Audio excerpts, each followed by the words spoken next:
This podcast contains potentially adult language, adult themes, definitely drinking, and possibly sexual context. Listener discretion is advised.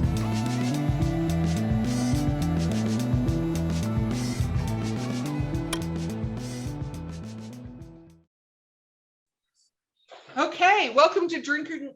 Wow, I'm already doing well today. Drinking with Authors, Literary Briefs. I've said this like literally hundreds of times. Okay, I'm your host, Erica Lance. Our sponsors today is Skunk Brothers Spirits, DWA 10. Check them out, veteran owned. They, by the way, Skunk Brothers actually posts all the time on Instagram recipes. And so get their stuff, do their recipes are amazing. Not like I do where I make up shit when I'm upstairs with the bottles of their stuff. Anyway, so check them out, Skunk Brother Spirits. They're awesome. My co-host today is C.R. Rice, which is awesome. And our guest is Rob Samborn. And welcome. Woo.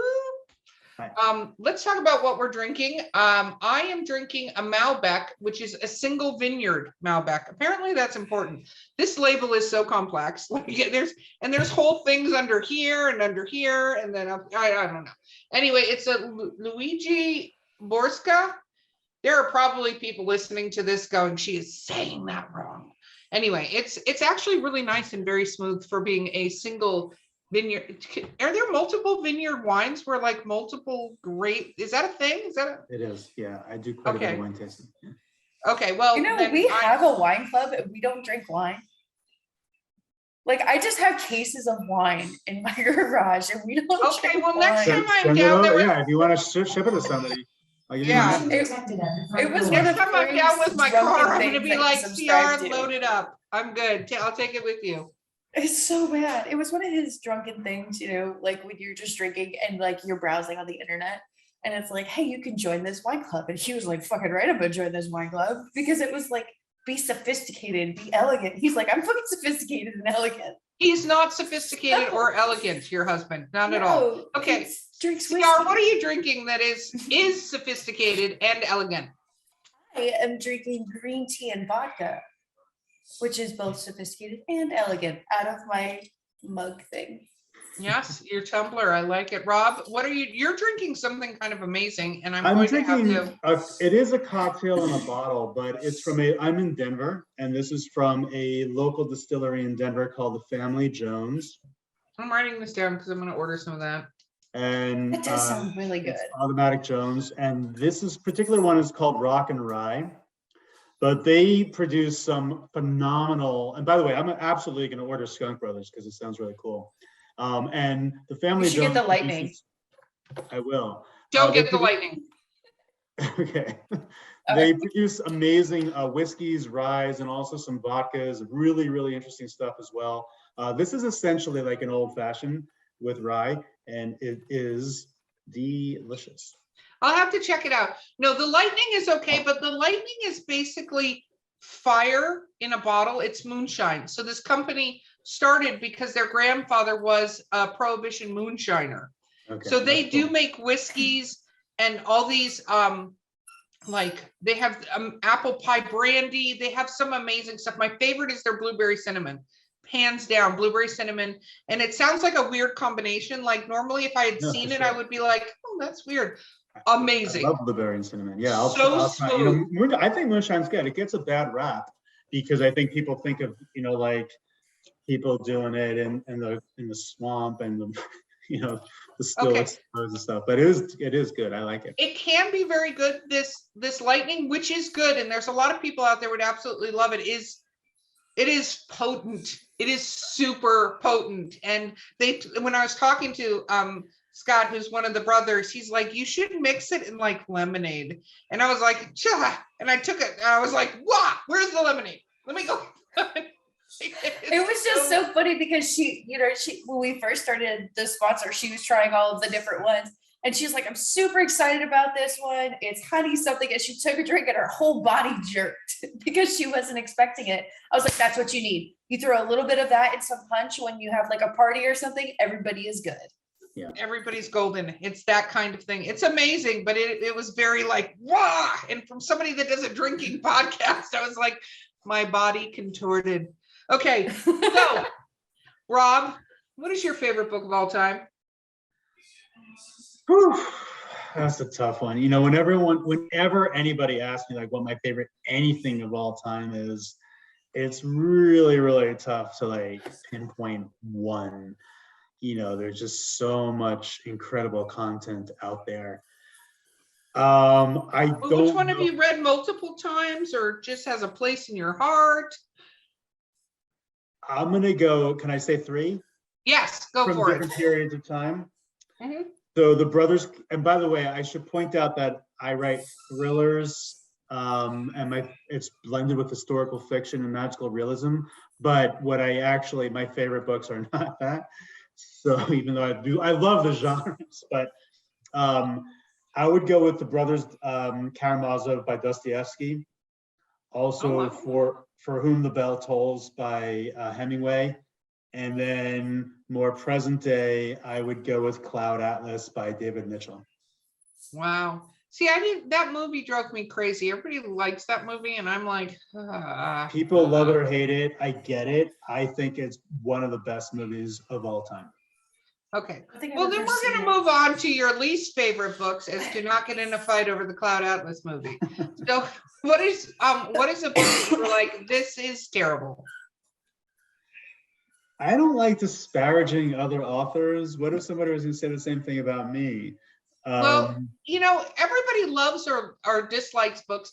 And it's not to go, hey, we're calling out this author. Sometimes it's books we were forced to read in school, for instance, Okay. that we were like, you know, this was not good. I didn't like it. But mine is not. I like how you jerked out of the way there, CR, as if you were being attacked by something. And then this cute little like family dog shows up in the picture. Have you ever seen What We Do in the Shadows? Like, it's a Yeah. fucking hellhound, according to that show, okay? And like, he was getting down like this, like he was about to jump into my chair, which I know he will do because he's done it before. So I was just like bodily preparing. Look, Does you this give mean we're on Rob to the next stalling. question so I don't have to answer? Yeah, no, It's a you give compliment. Rob stalling time, but you got to answer the question. I'm going to go with a choose your own adventure I read when I was 8, and I chose the wrong path and I just got killed and I was not happy. Wow, that is, What? I'm going to let it go, but that was not, okay, I'm going feel to like let it that go. wasn't an answer. That wasn't an answer, but I'm letting it go. Okay, what is your favorite? You write screenplays, so I can ask you this, and you should have a really good answer. And if you can't use Cloud Atlas, Okay. what is your favorite book that was made into a TV series or a mini series or something like that? Again, it's hard to pick one favorite only because there are so many. But off the top of my head, I mean, Lord of the Rings is definitely up there. Blade Runner is definitely up there. Cloud Atlas is definitely up there. We don't accept that answer on the show. Right. God, I need to like really think about that. But there's just been like so many. I mean, Game of Thrones. Oh, you know what I'm gonna say actually, because I'm addicted to it, even though the potentially final season just happened, which is The Expanse, which is, in my opinion and many people's opinion, probably the best sci-fi show ever made. The Expanse, which is based upon the novels by James S.A. Corey, and is just phenomenal. So I don't know if it's my favorite, but it's definitely up there. Again, I feel like I need to have like the top. This has to be like a top 10 question. We don't do top 10. We have a half an hour. We don't have time for a top 10. We have other questions to ask you. So what is your least favorite? What is one that somebody made that you were like, what the actual fuck just happened? Like, I'm gonna go only because it's in my mind is The Witcher, which I did not read the books, but well, you can't. That doesn't count if you didn't read the books. Because by the way, that just for the record and things not to do, the man who wrote those books sold the rights for the movie for $10,000. Yes. I feel like even if you didn't read the book, it should still count though, because But then you can't what the fuck is compare it. going on in this? Have either of you seen it? Yes, it's a I time. haven't watched it yet. Oh, I have absolutely. First of all, Henry Cavill in leather pants and lots of bathtub. Half naked, Yes, I've watched absolutely. it. Yeah. So, It like jumps 50 years. it jumps through time, but that's the story, like of But the. I had no idea. Like that's my. It's almost like you have to know the back. You know, you have to read the book to be able to enjoy it. No, if you read the book does that. Right. Where I know, it doesn't but quite. But you would know that. But no, it doesn't quite tell you that's what's Oh, it happening. It is doesn't? confusing. Yeah. So Yeah. you have to pick something you read the book. Okay. Yeah. That never referred to anything where Henry Cavill's in a bathtub is terrible again. So just that's a rule. He'll be New booted rule on off. drinking with authors. He'll be kicked off. What I didn't like.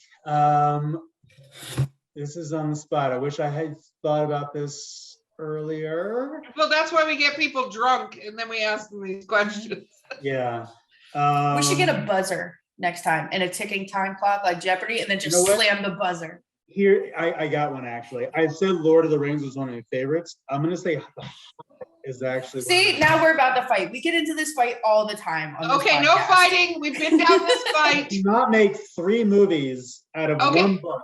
you'll get her all You riled up. can, and you did. I will remember to this day. I went to the movie with my nephew, who's like 20 years younger, and we're sitting in the theater together. And it's like 3 hours in, and we turn to each other, looking at our watches, and we're like, "We better wrap this up quickly." Like we had no idea it was 3 movies. So I'm going with The Hobbit. I'm not saying I didn't like it, but in terms of like, That's okay. what the fuck is We're going on here? We're going to move questions though, Rob, because you're just going to make CR mad. She's had a lot of vodka and green tea, so she's healthy and drunk. So it's not a good combination. Energized and buzzed. It's Yes. a very dangerous place to be. I like it. But CR is going to ask you a question, so hopefully it's not filled with venom. Okay, so if you could be any character in any book, but you have to live their life exactly as it was written, who would you be? Great question. And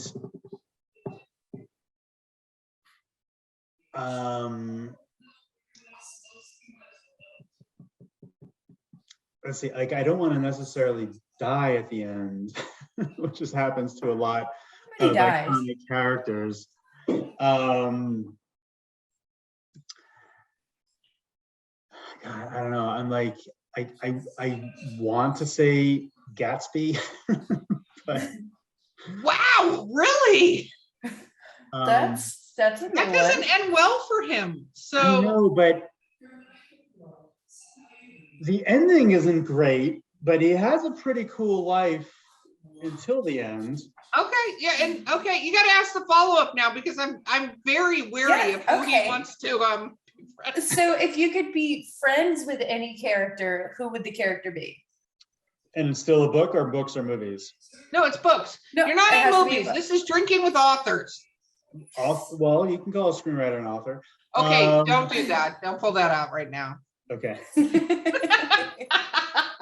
So who can I be friends with?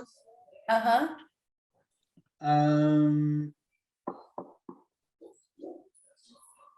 Let's see.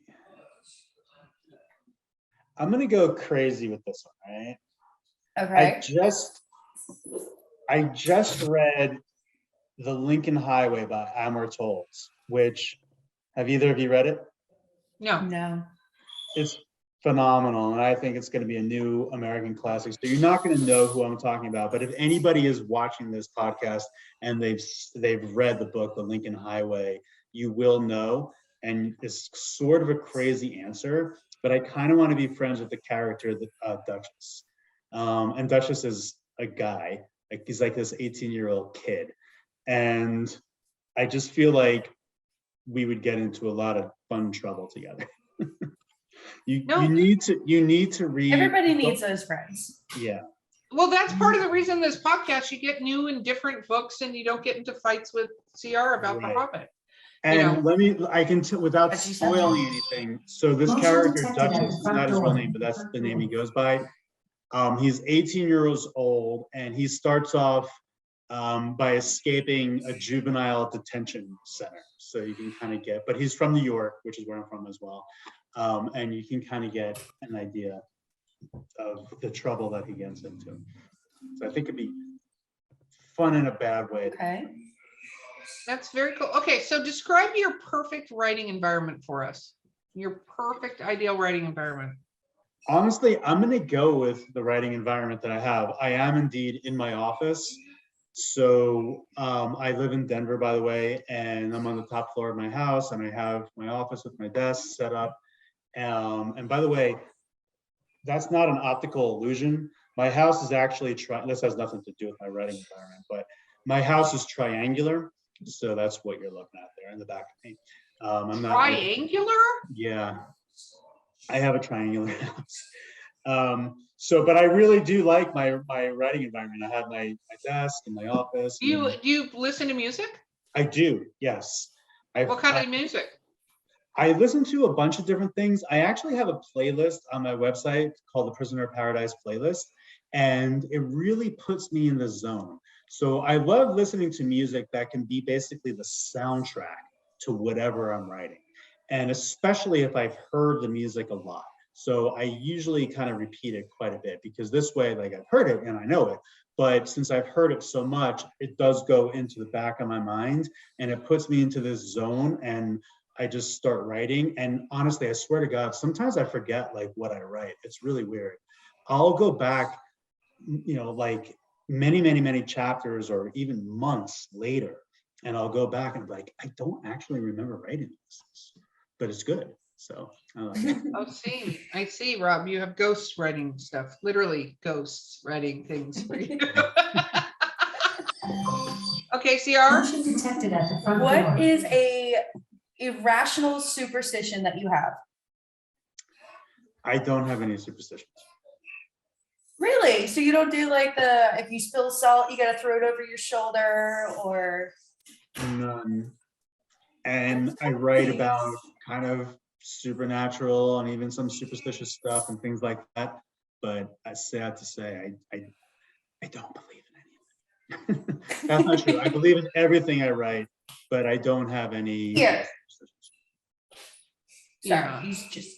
I Got the actually trash read, can. it's funny, I can't believe I'm saying this, but there was a Time Life book series, believe it or not, that went over where superstitions came from, like the origination of the superstition. Like, do you know what knock on wood is for? No. Okay, everybody's going to learn something. I love this. Knock on wood is because Druids believed spirits and protectors lived in the trees. So as you were Right. traveling at night, you would knock on the wood to wake up the spirit to protect you during your journey. That's super fun. Yeah. So you would That have is good cool. luck during your journey because you would wake up the spirits of the trees. Yeah. So And Wait, Sierra, that I seems should say legit to that me. I'm super into all that stuff. Like, I love the lore and everything about it. I think it's incredibly interesting, but I don't know. I don't have any superstitions. I mean, you believe in ghosts? I don't. It's interesting. I want to. I write it. It's like I want to believe in ghosts, but it's a little hard for me to buy. I love that you write. I'm sorry, that's funny to me because anyway, okay. Okay, CR, Being next honest. question. What is the craziest thing you've ever done to get out of something you didn't want to do? Sorry, say that again. The craziest lie you've come up with to get out of something you didn't want to do?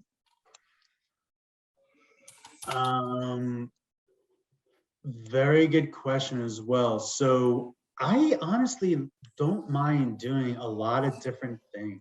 And I am one of those people who really, like, I'll try a lot of different things. So I don't necessarily try to get out of them.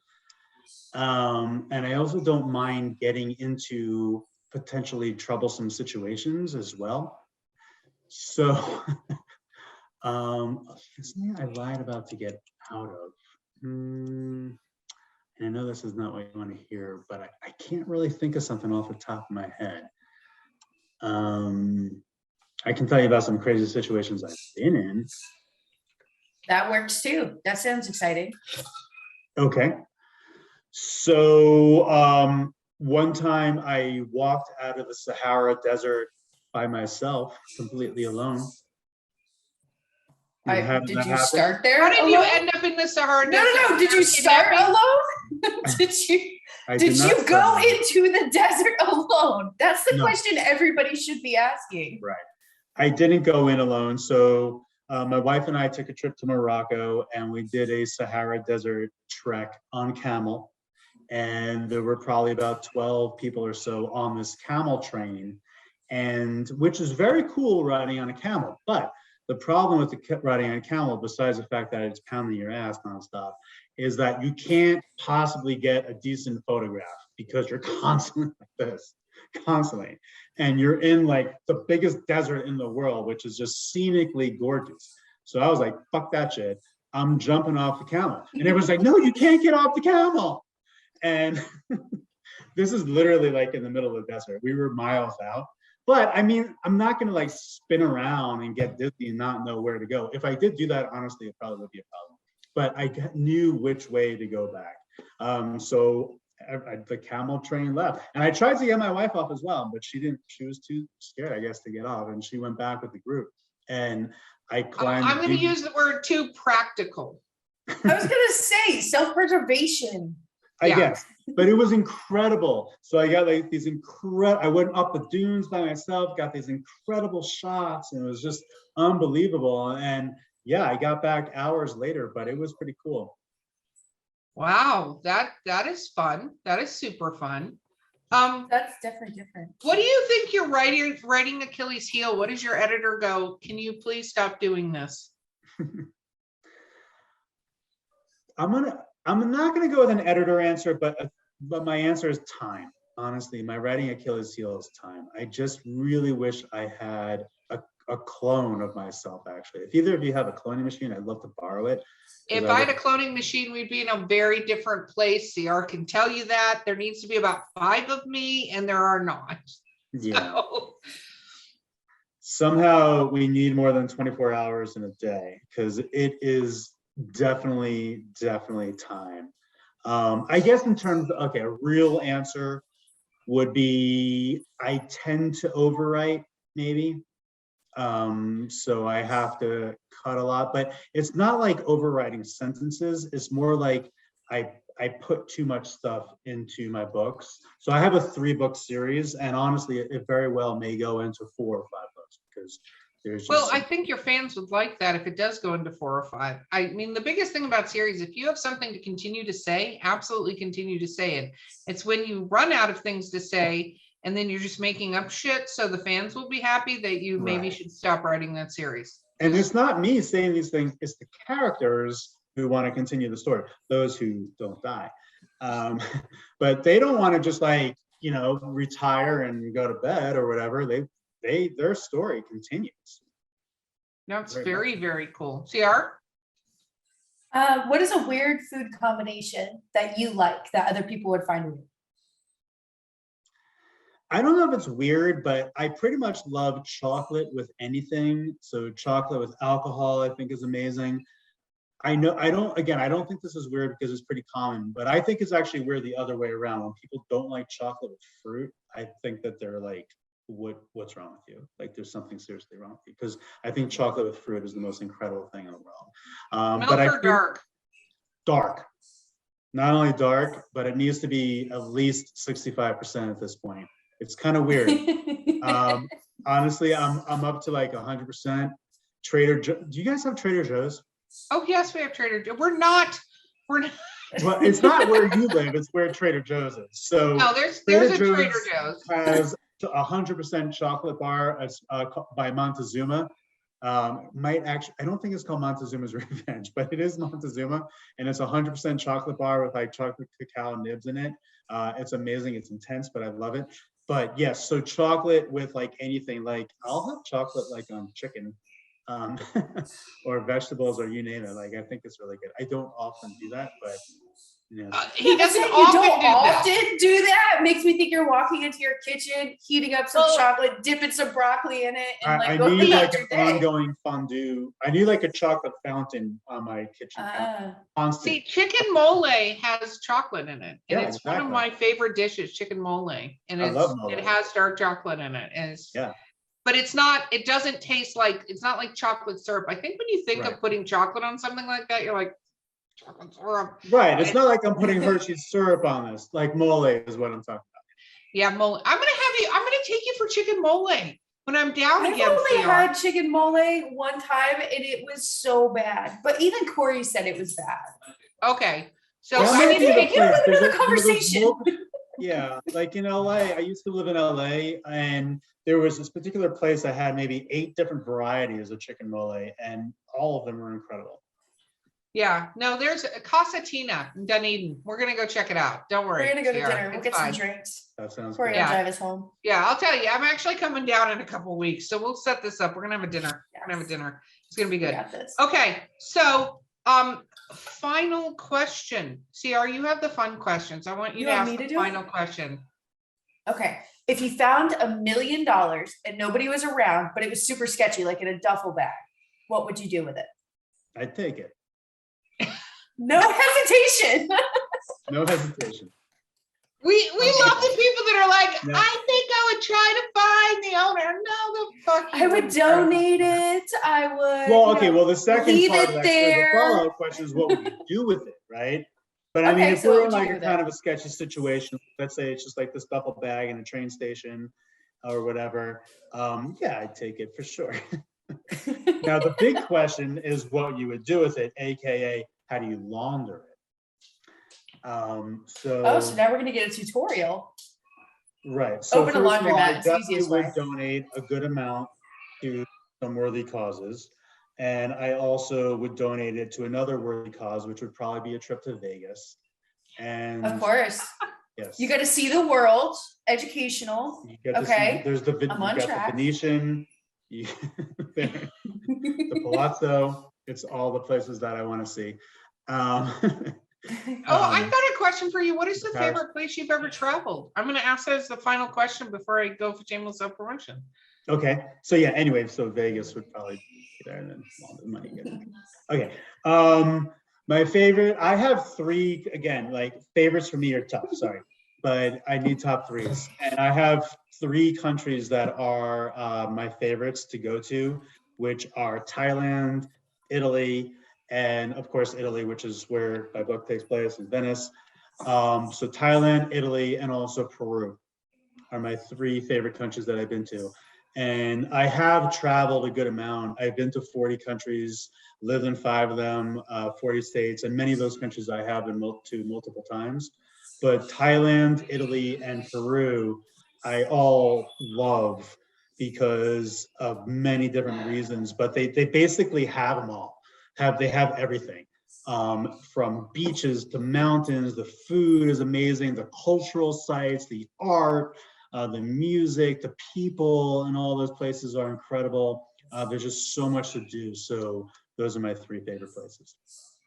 That's very cool. A friend of mine just came back from Peru and she absolutely loved it. She thought it was amazing and was like, if certain political things happen, I'm moving to Peru, is what she said.